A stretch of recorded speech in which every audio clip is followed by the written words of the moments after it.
ایک تاجر تھا، اس کے پاس بہت سارے اونٹ تھے، بے حساب اونٹ تھے، لیکن اچانک دھندے میں کچھ مندی آ گئی اور اس کے اونٹ مر گئے اور بیمار ہو گئے، تو بالکل پریشان ہو گیا۔ اب وہ پریشان ہو گیا، بہت لوگوں سے مدد مانگی، کسی نے مدد نہیں کی۔ اب جو ان کی بیوی تھی وہ حضرت غوث اعظم کی ہوئی، تو اس نے یہ کہا کہ تم ایک کام کرو، حضرت غوث اعظم کی بارگاہ میں جاؤ، وہاں پہ درخواست پیش کرو، ضرور کوئی نہ کوئی راستہ نکالے گی۔ تو کہنے لگے کہ وہ کیا کریں گے معذرت، مطلب وہ تو مرید نہیں تھا اور اس کا ایمان اتنا کامل تھا نہیں، بولے وہ کیا کریں گے۔ لیکن بہت جب اس نے اصرار کیا، بہت زیادہ ضد کی، تو وہ گئے۔ جب گئے تو دیکھو حضرت غوث اعظم دلوں کے حال سمجھتے ہیں، وہ جان رہے ہیں کہ تمہارے دل میں میرے لیے کتنی جگہ ہے، کیا ہے۔ تو کہنے لگے کہ وہاں پہ چلے جاؤ، وہاں پہ جہاں بہت سارے گائے مطلب بندھے ہیں، وہاں پہ جا کے کوئی ایک اونٹ لے۔ اب جب وہاں پہ گئے تو وہاں پہ دیکھا کہ جو ان کا جو تھا چرواہا، وہاں پہ ایک اونٹ بالکل مطلب معذور سا تھا، بالکل کمزور سا۔ اب اس نے دیکھا تو اس کو ہنسی آ گئی، کیونکہ انہوں نے کہا کہ وہاں پہ بندے ہیں، جا کے دیکھ لو۔ اب وہاں پہ جا کے دیکھا تو بالکل مطلب کمزور سا اونٹ تھا، تو آ کے ہنس کے کہنے لگا کلکی کے ساتھ، وہ اونٹ ہے، نہ اس کے سر ہے نہ پیر ہے، نہ مطلب جس کو اپن دیکھو نا یہ کیسی عورت ہے، نہ اس کے بدن میں کچھ ہے، نہ بولے سر ہے نہ کچھ ہے نہ کیا ہے۔ تو تلخی سے بولا۔ تو حضرت غوث اعظم نے کہا اچھا ٹھیک ہے، تم جا کے پھر وہاں پر دیکھو ہمارے سے۔ جب وہ پھر گیا تو وہ جو اونٹ تھا اس کا سر کٹا تھا، ہاتھ کٹا تھا، سب کچھ کٹا تھا، خون بہ رہا تھا۔ اب ایک دم اس کا مطلب جو بات اس نے کہی، وہاں کوئی گیا اونٹ کو کاٹنے کرنے کچھ نہیں، جو بات اس نے کہی وہ بات واقعی میں وہاں پر واضح ہو گئی، وہاں پہ وہ چیز۔ اب ڈر کے لوٹ کے آ گیا تو کہنے لگا یہ کیسے ہوا؟ بولے جو تم نے دل میں سوچا، جو تم نے مجھے کہا، وہ چیز وہاں پر ہو گئی۔ تو اس نے ترنت توبہ کی، بولے میں آپ کا جل و جلال نہیں جانتا تھا، بولے میں تمہارے دل کا حال جانتا تھا، اب جاؤ وہاں پر۔ تب وہاں پر گئے تو وہاں پر دیکھی بہت سارے اونٹ ہیں اور بالکل تندرست ہے، بولے جتنے چاہیے لیتے چلے جاؤ، جتنے چاہیے لے کے چلے جاؤ۔ اور اس کے بعد وہ وہاں پہ معافی تلافی کر کے وہ اونٹوں کو لے کر آیا، اور اس کے بعد اس کے تجارت میں اتنی زیادتی ہوئی کہ وہ لوگوں کو بانٹنے لگے۔ تو حضرت غوث اعظم ہر ایک کے دلوں کے حالات کو سمجھتے تھے، اور کوئی بھی چیز اگر ان کو کہی جاتی تھی، اگر وہ سامنے والا بیٹھا ہے بنا بتائے وہ دل کے حالوں کو پورا کرتے تھے۔ ایسے ایک بار راستے سے گزر رہے تھے اور وہاں پہ ایک عورت بے تحاشا رو رہی تھی، وہ اس طرح سے رو رہی تھی، بولے کیا حال ہوا؟ تو بولے آؤ ہمارے ادھر آؤ۔ تب آئے تو وہ کہنے لگی کہ میرے گھر کا یہ حال ہے کہ مجھے 6 بیٹی ہیں۔ کتنی؟ اب 6 بیٹیوں، گھر والے کہتے ہیں کہ اگر 7ویں بھی ہوئی نا تو تم کو میں طلاق دوں۔ یہ واقعہ شاید بتایا تھا میں نے، نہیں بتایا۔ بولے 7ویں بیٹی ہوئی نا تو میں تم کو طلاق دے دوں۔ اب وہ بڑی پریشان، بولے اچھا تمہارے ماں باپ کو بلا لاؤ۔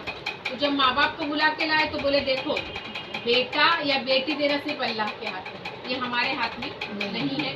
اللہ جسے چاہتا ہے بیٹیاں دیتا ہے، جسے چاہتا ہے بیٹے دیتا ہے۔ تو بولے جاؤ ان کے گھر والوں کو سمجھاؤ۔ اب جا کے سمجھایا گیا تو ان کا شوہر کہنے لگا نہیں اب تو میں دوسرا نکاح کروں گا۔ اس وقت بھی یہی تھا کہ بیٹی ہوتی ہے یا بیٹا ہوتا ہے یا عورت کے اوپر ہی، یہ نہیں جانتے تھے کہ بیٹی ہونا یا بیٹا ہونا صرف آدمی کے ہاتھ میں ہے۔ مطلب آدمی کے اندر وہ جینس ہوتے ہیں کہ ایکس اور وائی والا، عورت میں صرف ایکس ہوتا ہے جس کے ذریعے سے عورت کے اندر صرف لڑکی کا اور ہے، آدمی کے ہاتھ میں۔ لیکن یہی جہالت تھی کہ عورت کی دوسری شادی کر لوں گا نا تو میرے کو بیٹا ہو جائے۔ اب ان کے ساس سسر کو برک ماننے کو تیار ہے، پھر چلے گئے۔ تو دیکھو مسلح جو ہوتا ہے نا وہ ایمان والوں کے لیے وہی ہتھیار ہے۔ ہمارا سب سے بڑا ہتھیار کیا ہونا چاہیے کہ ہم مسلح بچھائیں، اللہ سے گر گرا کے مانگیں۔ انہوں نے مسلح بچھایا اور اللہ کی بارگاہ میں دعا کی کہ یا اللہ اس عورت کے دل میں یہ بات تو نے کیوں ڈالی کہ میرے پاس جائے تو میری مطلب مشکل آسان ہو، یہ میرے حق میں دعا کریں گے تو مجھے بیٹا ہو جائے گا۔ اگر یہ میرے پاس آئی ہے تم کیا میری لاج نہیں رکھو گے؟ میرے دروازے کوئی آئے اور اس طرح سے نکل جائے تو یہ تیری بھی شان کے خلاف ہے، میری بھی شان۔ تو جیسے مسلح ہٹایا انہوں نے ان کے بچی کے ہاتھ سر پہ رکھا اور کہنے لگے کہ جا اللہ نے تجھے 6 بیٹیاں دیا ہے، اب تجھے 7 بیٹے دے گا، 7 بیٹے۔ اور الحمدللہ آتے ہوئے سال میں اس کے گھر میں 7 بیٹے ہوئے۔ تو اللہ بزرگان دین کی دعائیں قبول کرتا ہے کیونکہ ان کے دربار میں اللہ کی رحمت برستی ہے۔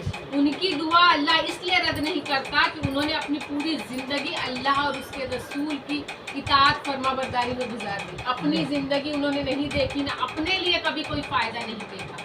تو اللہ کے دربار میں اگر ہم گرا کے دعا مانگتے ہیں اولیاء کرام کے صدقے، پیارے محمد مصطفیٰ صلی اللہ تعالی وسلم کے صدقے، تو ہم کوئی کفر، کوئی شرک، کوئی گناہ نہیں کرتے. کیونکہ اگر دیکھیے، اگر بھی تمہارے بچے ہیں، ابھی میں تم کو چاہوں اور تمہارے بچوں کو جھڑکوں تو تم کو کیسا لگے گا؟ نہیں اچھا لگے گا. کسی کے بچوں کو پیار کرو گے تو ماں باپ خود بخود خوش ہو جائے گا. تو ہم اللہ کے رسول کو پیار کرتے ہیں تو اللہ خوش ہوتا ہے. تو اگر اللہ کے جو محبوب بیٹا حضرت غوث اعظم یا جتنے بھی اولیاء کرام، خواجہ غریب نواز ہے، تو اللہ کے اگر ان محبوب بندوں کو ہم محبت کریں گے تو کیا اللہ ہم سے محبت نہیں کرے گا؟